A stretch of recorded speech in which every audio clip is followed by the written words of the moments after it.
Hanscomb, editor of Security Journal Americas. I'm here at GSX 2024 in Orlando, Florida, and I'm speaking with Dr. Boghos Boghossian, CTO and Global Sales Director of Ipsotek and Evident Business. So, Dr. B, how are you? Good, thank you. How are you? Yeah, very well, thank you, and very happy to be here at GSX and to see people in person. So if you could tell me a little bit about how the show has been for you and what you've experienced here, that would be fantastic. Absolutely. So first time in GSX, which is great. More quality than quantity compared to other shows we've been in the US. A couple of days were amazing. Today there's a hurricane coming, I think, so first time for that as well. So hoping to fly out before airports are shut. But it's been a very good show. It's condensed. I could see a lot of different technologies around us, which are very interesting. A lot of cutting edge AI is there, of course. A lot of robotics. Dogs are running around as well, which is interesting. From a customer perspective, we've seen very interesting set of clients that came in who are ready to buy and interested to have a conversation about specific needs, which is always good for us because we're a very wide portfolio and it's very difficult to speak to a client who's just exploring. It's better if they come to you and they know exactly what they want and then they can explore the rest of the portfolio. So, get in, put the foot in the door and then expand. It's been very good quality, but always good to also catch up with the colleagues here. So we've seen a lot of people from Canada, from Latin America, but also some Brits over here as well. Some colleagues from Australia were in as well. Give them a plug. Of course. So I hear that you have brought GenAI into your computer vision platform. So it'd be great if you could tell me a bit about the capabilities that will bring to your customers. Sure. So if we take slightly step back, AI has been great. It's now almost 6 years we're already using AI. It was a big step change. I remember my FD when he first saw it, he said we're doing now what we promised to do 20 years ago. I said, yeah, absolutely.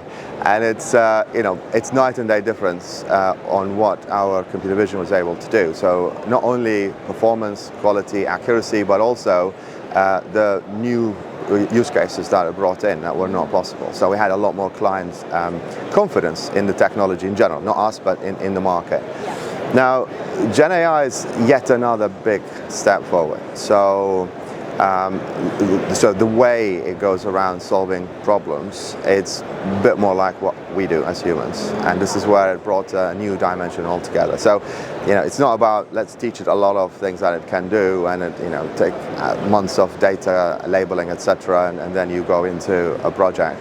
It's more about there and then. You could have natural language, you could speak to it, you can ask it what you want to detect, but also search. And in some cases also it has conceptual understanding of what's happening in the scene. It'll tell you, hold on, there's something wrong here. So without even asking it anything. So it is a big step forward. It's started to think a bit more like us. Yeah. Scary, but also exciting.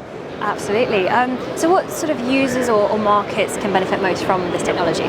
So going to market, usually with AI, we have our own pre-trained AI models and they're very powerful, but there's always a new class that the customer asks for and say, hey, great, we can do it, but it'll take us anywhere between 4 to 6 weeks to get back to you on that.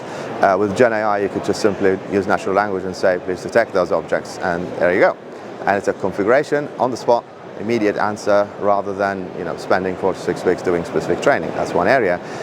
And benefits of that could be complementing what we do today, where we have the portfolio where, for example, if we're in an airport, we're detecting all sorts of behaviors and so on, and there's a specific need to detect a specific type of trolley or a trolley. And if that's not something we do already, then GenAI jumps in and says, yeah, I could do that, and then just tell me you want to detect trolleys. There you go, they're there. So that's one simple example of many other use cases where you could see it becomes very interesting. And also, it understands behaviors. So you could say, a person holding a camera taking a photo. So it will pick that up rather than another 100 people who are not taking a photo using a camera. So it's very specific sometimes when you detail what you're actually looking for as well. So you could see, and I would say it's a great thing to have a wide portfolio, but at the same time it's a curse because trying to focus on a specific capability and be able to go through the sales process. And here GenAI comes up and says, well, we can do everything now. So it's becoming more interesting, but even more difficult to sort of go through the sales process and so on. So. Yeah, definitely. So why is collaboration important to innovation? Well, we are a technology company focusing on software and AI, but of course the enabler there is the underlying technology, which is GPUs and hardware. So early in the day of adopting AI, we did our market research and opted to go with the NVIDIA chipset. And I can say clearly that was the right decision now. NVIDIA is one of the leading companies in the world, and the assistance they gave us and the collaboration spirit that we had from day one until today, and in fact they're also helping sponsoring our stand here in GSX, has been amazing. But also we have very tight integration with them on a technical level, so our R&Ds are in constant conversations with them, and we're always, to your point earlier, we could see around the corner what's happening there as well, so that we can bring some of those technologies to market, earlier adopters of some of the capabilities they bring in.